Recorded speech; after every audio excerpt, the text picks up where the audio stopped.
another in front of him, another opportunity to fight for a world championship. You know, this young man, and Jim talked to him about potential.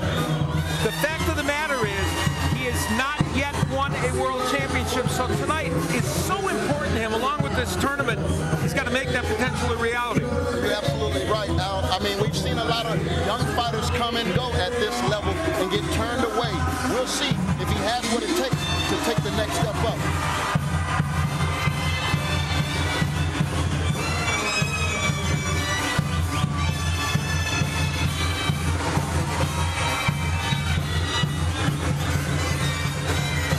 Festive atmosphere here at the Hard Rock Hotel and Casino in Las Vegas as the young challenger enters the ring.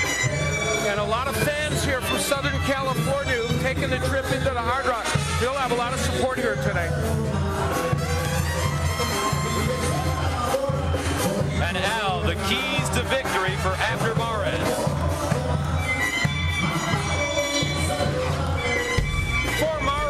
while he won the Darchinian fight because he had the brawl, I don't think tonight that's the total answer for him. He's got to show his technical skills, and part of that is using the jab effectively. Even if he attacks, he's got to do it behind that jab. And I do not believe it's going to be easy for him to score a knockout. I think he's got to put rounds in the bank to win this fight. I don't believe it's going to be easy for him to win tonight. Let's go a knockout. So Abner awaits the champion. Joseph King Kong Agbeko, 31 years old, from Accra, Ghana, where he is a legend in his country. He comes in, as he told our Jim Gray, healthy, and he also told our Jim Gray that he comes in with a solid mind state, especially considering some of the things that he's going through outside of the ring. Yeah, recent development that his manager, Vince Scalpino, and he have obviously some strained relations at this point. And that's a little different than the norm because Scalpino is a man that brought him to the United States, has been at every fight he's had as a professional. That isn't to say it will adversely affect him, but it's certainly something to look at. And as a fighter, I know those outside the ring distractions can weigh heavy on a fighter. But I mean, if it doesn't bother him and he can really stay focused tonight, it'll be a big win for him, Gus. So Joseph Agbeko, who's from Ghana, but trains out of the Bronx, New York, and so many legendary fighters out of Ghana. He wants to continue that legacy. The great Azuma Nelson, Ike Forte, his friend Joshua Clottey, who of course won the welterweight title. And one thing we have to say, he is pretty darn loose coming into this ring. He's enjoying this moment. Yeah, and in the fighters meeting, everyone was saying he was a little bit subdued, and they was wondering if the distractions was really getting to him. But I think he's loose and he's ready to fight tonight. He's having fun so far. It should be noted that Agbeko had problems, minor problems, making the weight for his title defense. Just 0.2 of a pound over. He obviously lost the weight, and that could be a function of not getting to the weight. Or, you know, with digital scales these days at these weigh-ins, Antonio, you know, sometimes they just don't quite get it. Yeah, especially if they're compared to the calibrated scales. I mean, you can look at 2 or 3 ounces, give or take. Exactly. All right, Al, the keys to victory for Joseph King. Introducing to you first on my right, fighting out of the blue corner, wearing gray trunks with black trim, fighting out of Hawaiian Gardens, California, by way of Guadalajara, Jalisco, Mexico. Who weighed in at a ready 117.5 pounds, undefeated in his campaign with a record of 21 wins, no losses, 1 draw, with 13 wins coming by way of knockout. Ladies and gentlemen, please welcome the 2004 Mexican Olympian and the WBC silver title holder, currently ranked the IBF #5 contender, introducing the undefeated Abner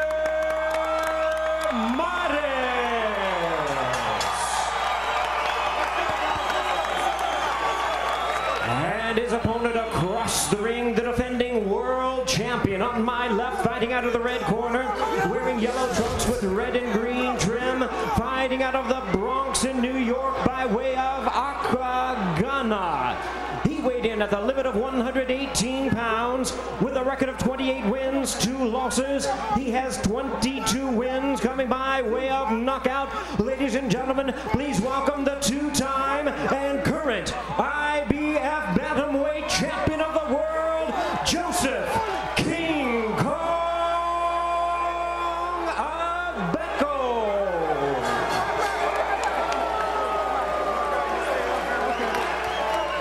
Once again, a referee in charge now to give instructions, Russell Mora. Okay, trunks here are good. Anything below that line is a foul.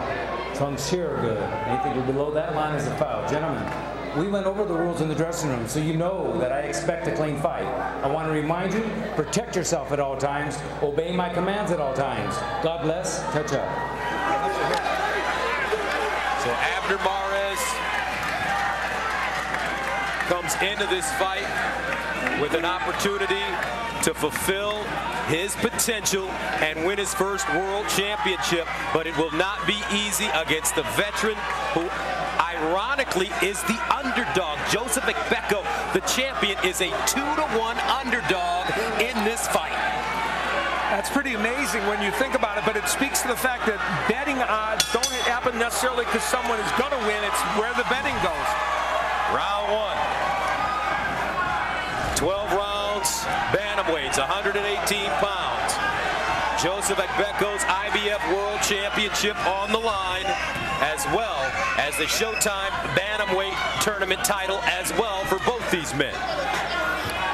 They both fought very tough schedules recently. 4 of the last 5 fighters that Agbeko's faced have been former or current world champions, and we know Mares comes in off 2 very, very tough and difficult fights against champions. Mares telling us that he wants to work the body. He feels that Agbeko can be a little wide with his punches, and that may really give him some opportunity as he throws the left hook, then the left hook upstairs. Yeah, the young Abner is really starting his first round out fast, and he's looking good so far. He told us that you can't let Joseph Agbeko think. You have to get off first, and to his credit, he's done exactly that. Ooh, nice left hook by Agbeko, followed by a looping right hand landing by Mares. Mares in his last fight against Vic Darchinyan not only won a controversial split decision, but he showed that he has the ability to not only be a boxer, but a brawler as well. You can tell already this fight is going to be really good. Both men doing very good work here in round 1 and not afraid to mix it up.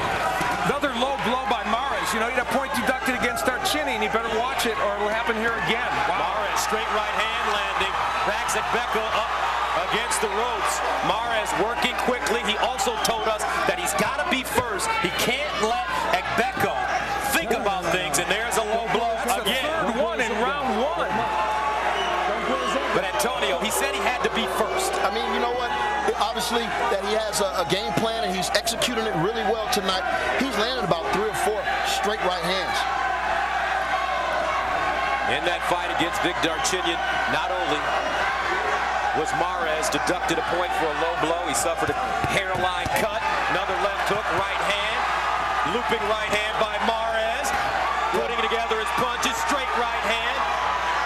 Mares is looking very, very strong, and you know what? He's having a lot of success with his punches. And that will be called a knockdown. A first-round knockdown for Abner Mares, and the champ faces adversity early on. 20 seconds ago. The exact opposite of Mares' start against Darchinyan. Yeah, Agbeko seems to be hurt right now. He's trying to gather his wits about him. But this young fighter is putting an enormous amount of pressure on this veteran. Agbeko is hurt. Mares steps back. Nice right hand. And that's the end of the first round. Abner Mares setting the tone early.